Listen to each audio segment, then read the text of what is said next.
आप दीपक भाव में आप सबका हृदय से स्वागत है। नमो बुद्धाय। तो अपने ज्ञान मार्ग की साधना को आगे बढ़ाते हैं और आज हम जानेंगे मारा क्या है। आपने कभी सुना है कि मारा क्या है? बुद्ध भगवान के अगर आपने कुछ पढ़ा होगा, पुस्तक या कहीं कथा सुनी होगी, तो मारा का जिक्र आना जरूरी है, क्योंकि मारा को मारे बिना बुद्ध बुद्ध ही नहीं बने थे। तो और ये मारा कोई अलग चीज़ नहीं है, ये हम सब के अंदर है।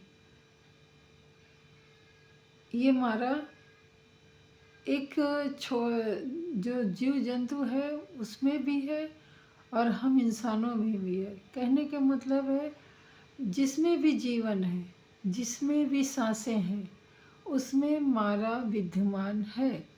और ये प्रूव करके दिखाया गौतम बुद्ध जी ने, क्योंकि जब तक मारा को नहीं मारा, जब तक मारा को नहीं हराया, जब तक मारा को पराजित नहीं किया, जब तक मारा को बिल्कुल मूल से नष्ट नहीं कर दिया, तब तक बुद्ध जी को ज्ञान नहीं प्राप्त हुआ था।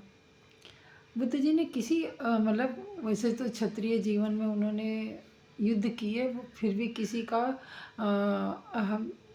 किसी निहत्थे पे या फिर किसी का जीवन लेके युद्ध नहीं किया। उन्होंने अपने पिता के कहने के अनुसार अगर राजयोग का कुछ कार्य किया भी है तो पर किसी का जान नहीं लिया, किसी भी जीव की हत्या नहीं की। उन्होंने बिना किसी शस्त्र को उठाए भी युद्ध जीते हैं। इसी कारण था कि लोग उस समय उनसे, अपने ही लोग कुछ दुखी रहते थे, परंतु उनका मार्ग तो अलग ही था। उनकी परवरिश, उनका मन का जो जानना था वो अलग ही था। तो उसके ही चलते आगे जब बुद्ध जी ने गृह त्याग दिया, सब कुछ त्यागने के बाद, बहुत सारे मार्गों पे जाने के बाद, बहुत सारे धर्मों के शिक्षाओं को ग्रहण करने के बाद भी ज्ञान नहीं प्राप्त हुआ था, तो अंत में उन्होंने स्वाध्याय से ही, मतलब स्व परिश्रम से ही अब उन्होंने एक हट कर ली कि अब जब तक ज्ञान नहीं प्राप्त होगा तब तक वो नहीं हिलेंगे और साधना में रत रहेंगे, चाहे कि उनकी साधना में रहते रहते प्राण पखेरु काहे न उड़ जाए, परंतु वो साधना से अब उठेंगे नहीं। अगर बैठ गए तो अपनी जो बुराइयां थी उनसे उन्होंने तो विजय प्राप्त की, परंतु आखिरी में मारा ने बहुत बहुत ज़्यादा कोशिश की। जैसे कि हम लोग का कुछ कहीं जाने का मन नहीं करता है, फिर भी हमारे अंदर से आता है कि चलो नहीं चलते हैं, चलो चल के देखते हैं। तो ये कौन है? ये मारा ही है। जैसे कि कहीं कभी हम कुछ गलत कार्य करने जाते हैं, और गलत कार्य इन द सेंस हम नहीं, मतलब जो भी जो करते हैं, जैसे बुराई करते हैं, चोरी करते हैं, व्यभिचार करते हैं और रिश्वत लेते हैं और दूसरों पे शासन करते हैं, दूसरों को कष्ट देते हैं, उस समय भी एक मन उनका बोलता है कि मत करो, पर दूसरा मन कहेगा नहीं ये सही है, ये इस समय के अनुसार सही है, ये परिस्थिति के अनुसार सही है, ये तुम्हारा अधिकार सही है। कभी आप भी अगर आप सुन रहे हैं ये बात, तो आप अपना मतलब मेरी बात पे विश्वास मत करिए, बुद्ध जी की भी बातों पे विश्वास मत करिए, किसी की भी बातों पे विश्वास मत करिए। आप अपना अनुभव लीजिए। आप जानबूझ के कोई बुरा कार्य करिए और देखिएगा कि उसमें आपके दो मन रहेंगे। या फिर कभी आपसे कुछ गलती से कार्य हुआ तो आप अपना परीक्षण करिए कि क्या आपके दूसरे मन ने आपको आगाह किया था, यानी कि वो मारा हमारे अंदर ही बैठा हमें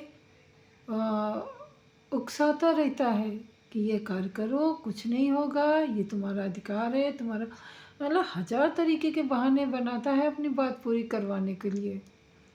और अगर उसी समय अगर आप ध्यान में पारंगत हैं, अगर आप ध्यान को समझते हैं अपने आप को समझते हैं, सांसों को पहचानते हैं, तो उसी समय आप अपनी सांसों पे काम करना शुरू कर दीजिए। यह मारा निस्तेज हो जाएगा, ये मारा बलहीन हो जाएगा, ये मारा पराजित होने की कगार पे होगा। जब ही ऐसा आपका मन मतलब वो कार्य करने को करे जो कार्य से किसी को दुख हो, पीड़ा हो, कष्ट हो और अच्छा रिजल्ट ना मिले, तो वो कार्य करने से पहले अपनी सांसों पे ज़रा ध्यान दे लेना। आपने अगर अपनी सांसों पे ध्यान दिया तो वो आपका भला मतलब एक कहते नहीं आपका कवच हो जाएगा। आपको बुरी चीज़ों से बचाने के लिए, अपने ही मन के मारे को से बचाने के लिए आपकी वो सांसें आपका कवच हो जाएंगी। तो मारा को बुद्ध जी ने और वो बोला मारा मतलब कथा में जो भी है कि क्या सबूत है कि तुमने मुझे हराया। तब आपने कभी कोई कोई मूर्ति या जो भी बुद्ध जी की प्रतिमा होती है, आपने देखा होगा कि उनका एक हाथ तो ध्यान मुद्रा में है, दूसरा हाथ धरती को स्पर्श करते हुए है। तो वो मुद्रा उस समय की है कि जब उन्होंने बुद्ध जी ने कहा कि मैं इस धरती को साक्षी मान के मतलब साक्षी मानता हूँ कि मैंने मारा को पराजित किया। तो वही मतलब और धरती तो सब कुछ साक्षी है ही। जो भी हम लोग अच्छा बुरा कर्म करते हैं, प्रकृति और धरती सब कुछ देखती है। तो भगवान बुद्ध के अनुसार ईश्वर और कहीं नहीं, हमारे अंदर है।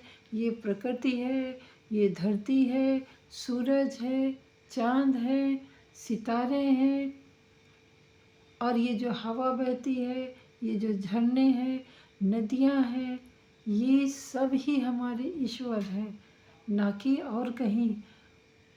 जब हम इनको बहुत अच्छे तरीके से, जब हम अपने को अच्छे तरीके से जानने लगेंगे, तभी तो इन सब चीज़ों के में हमारा ध्यान जाएगा। तभी तो हम इन चीज़ों को अपने ज्ञान की आँखों से देखेंगे। कभी आपने सूरज को उगते हुए देखा है ज्ञान की नज़रों से? इन आँखों से तो रोज़ देखते होंगे कि सूरज बहुत तेज़ है, जब दोपहर रहती तब तो आँख भी नहीं मिलाई जाती। कभी आपने सोचा है कि जब कुछ भी नहीं था ये धरती थी, जब कुछ भी नहीं था ये सूरज था, जब कुछ भी नहीं थे तो ये प्रकृति थी। तो सूरज, चाँद, सितारे सब थे, बाकी और कुछ भी नहीं था। ना कोई धर्म था, ना कोई इंसान था, तब भी ये थे। तो असल में यही हमारे ईश्वर अगर हम माने तो ईश्वर तो कहीं और है। ईश्वर तो हमारे अंदर है, आपके अंदर है। परंतु ईश्वर की जो सत्ता है उसको जानने का साक्षात्कार है जो, वो हमारे ये प्रकृति के प्रतिबिंब काम करते हैं। ये हवा, ये पेड़ पौधे, ये जल, ये चाँद तारे, अगर सूरज की रोशनी न मिले, क्या आप एक दिन भी मतलब एक दिन तो नहीं, क्या आपका जीवन सरल हो पाएगा? अगर ये हवा न बहे तो क्या आप जी पाएंगे? अगर हवा न बहे, रुक जाए, तो कौन सा ऐसा ईश्वर है जो आपको बचा लेगा आके? या कौन सा आपको ऐसा ईश्वर है जो बिना सांस के चला जिया दे? जो ईश्वर है वो भी तो सांस लेते होंगे। तो अगर वो भी सांस लेते हैं और हम भी सांस लेते हैं, तो मतलब हम दोनों ही ईश्वर हैं। कोई ईश्वर नहीं, ना केवल प्रकृति और हम। यही है और यही जीवन है, यही परमात्मा है और यही जीवन का सत्य है।